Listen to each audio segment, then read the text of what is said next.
अब देखिए क्वेश्चन, देखिए किस तरह का पूछा जाएगा। Find the sum of the first 12 terms of the following AP.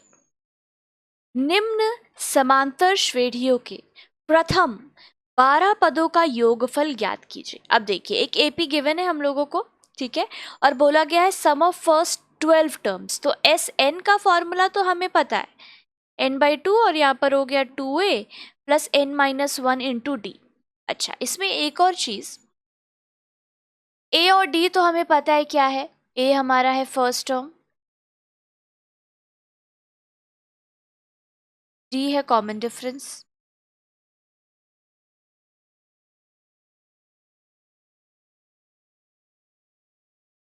ठीक है। n क्या है, n जो भी हमसे पूछा जाएगा। अब जैसे इस क्वेश्चन के लिए क्या बोला गया है, सम ऑफ फर्स्ट 12 टर्म, पहले 12 पदों का योगफल मांगा गया है हमसे।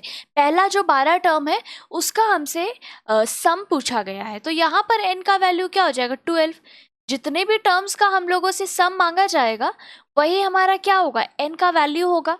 तो फॉर दिस क्वेश्चन एग्जाम्पल 7.7, इस क्वेश्चन के लिए हमारे n का वैल्यू क्या है, 12 है। क्यों, क्योंकि क्वेश्चन में क्लियर बोला गया है sum of the first 12 terms, ठीक है।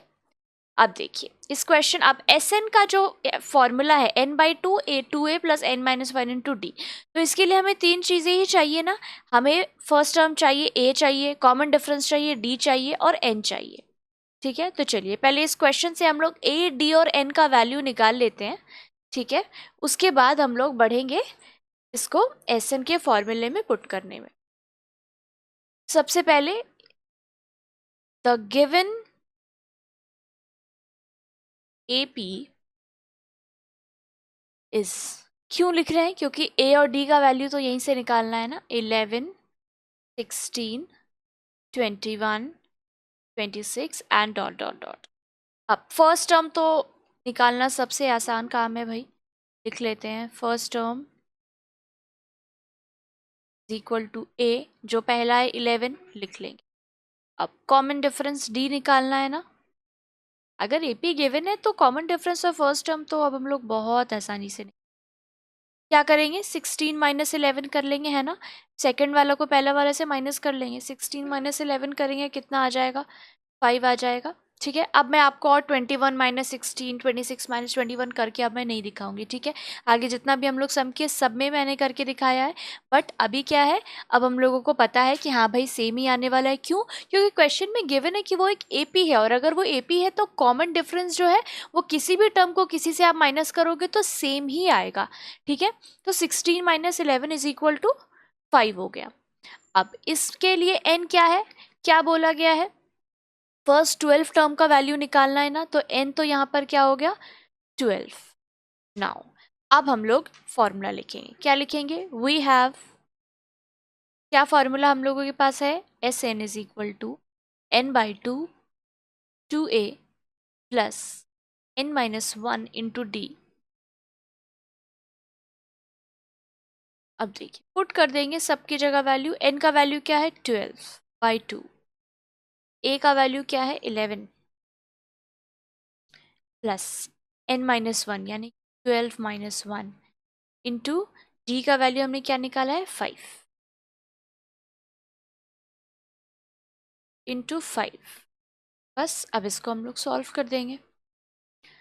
ये तो 12/2 कटा क्या हुआ 6 हो गया, अंदर क्या है हमारे पास 11 इंटू 2 22 प्लस 12-1 कितना होता है 11 होता है, 11 इंटू 5, बाहर 6 है अंदर हो गया 22 प्लस 11 इंटू 5 कितना हो गया 55 हो गया, ठीक है। अब 55 प्लस 22 करेंगे तो कितना आ जाएगा इंटू 77, 2 + 5 2 + 5 7। और जैसे ही हम लोग 77 इंटू 2 करेंगे तो क्या आएगा हमारे पास 150, बस सॉरी इट्स नॉट 2 इट्स 6,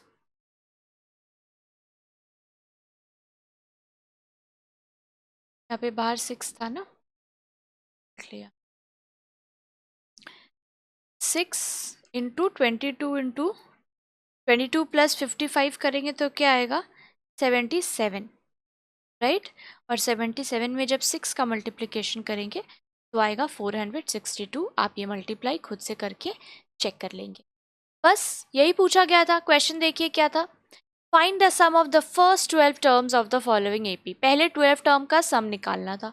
बस ए और डी तो हमें निकालना आता ही था। बोला गया है पहला 12 टर्म का, तो एन का वैल्यू हमें पता चल गया 12 है। और जैसे ही एन, ए और डी का वैल्यू हमारे पास आया, ये जो फॉर्मूला हमने अभी अभी पढ़ा है बस उसमें पुट कर दिया और सॉल्व कर दिया। आंसर आ गया 462। तो यहाँ पर लिख लेंगे हेंस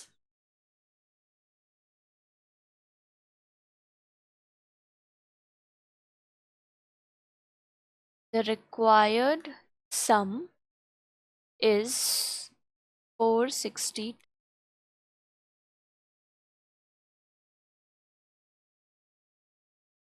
ठीक है। अब नेक्स्ट नंबर 2 इसी का पार्ट है एक्चुअली। वही फाइंड द फर्स्ट 12 टर्म्स ही बोला गया है इसमें। एक बार ये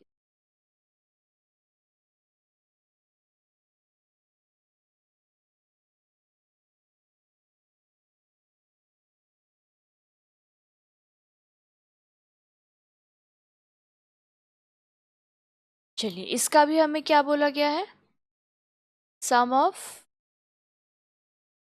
फर्स्ट 12 टर्म्स निकालना है। ठीक है। तो जैसे ही सम ऑफ फर्स्ट 12 टर्म्स बोला गया है तो हमें पता चल गया यहाँ पर n इज इक्वल टू 12 है। a इक्वल टू क्या हो गया, जो पहला टर्म है वो लिखते हैं, तो -151।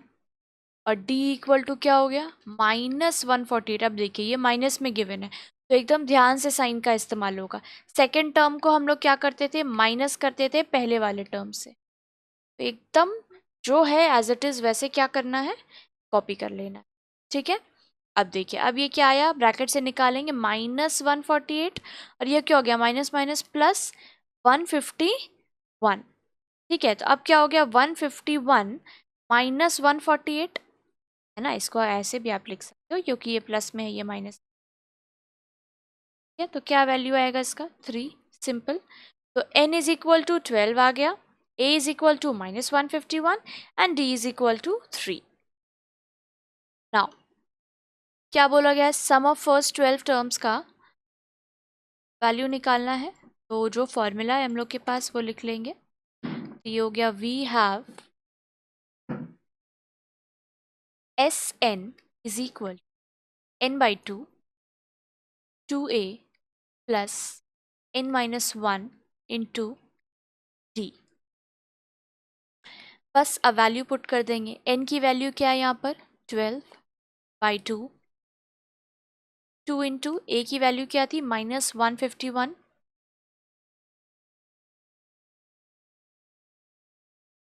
151 n-1 इज व्हाट, n का वैल्यू 12 है ना, तो पुट कर देंगे 12 - 1 इंटू डी। डी क्या निकाला था हमने, 3।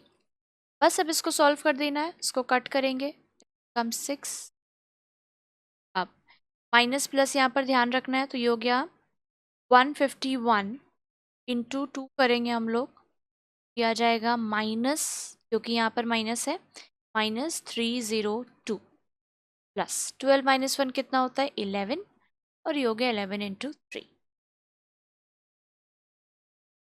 इज इक्वल टू 6 या -302 प्लस 11 इंटू 3 कितना हो गया हमारे पास, 33। अब 302 बाहर तो 6 ही रहेगा, ठीक है। अंदर क्या हो गया, 302 -33 करना होगा क्योंकि प्लस माइनस क्या माइनस होता है, बट साइन किसका आएगा, बड़ा कौन है, 302, तो उसका साइन माइनस कॉपी कर लेंगे। और जब हम लोग माइनस करेंगे तो ये क्या आएगा, -269। ठीक है। अब 269 इंटू 6 करेंगे, 269 इंटू 6, तो दिस विल कम 1614। और साइन माइनस का है तो माइनस भी आ जाएगा। ये हो गया हमारा क्या आंसर। यही पूछा गया था सॉल्व करने के लिए। क्या था क्वेश्चन, सम ऑफ 12 टर्म्स निकालना था, फर्स्ट 12 टर्म्स। तो n की वैल्यू 12 आ गई, फर्स्ट टर्म और कॉमन डिफरेंस हम लोग निकाल लिए, और फिर जस्ट जो भी फॉर्मूला पढ़े उसमें हमने पुट कर दिया and we got the answer. लिख देंगे hence The required sum is minus 1614. This is our answer.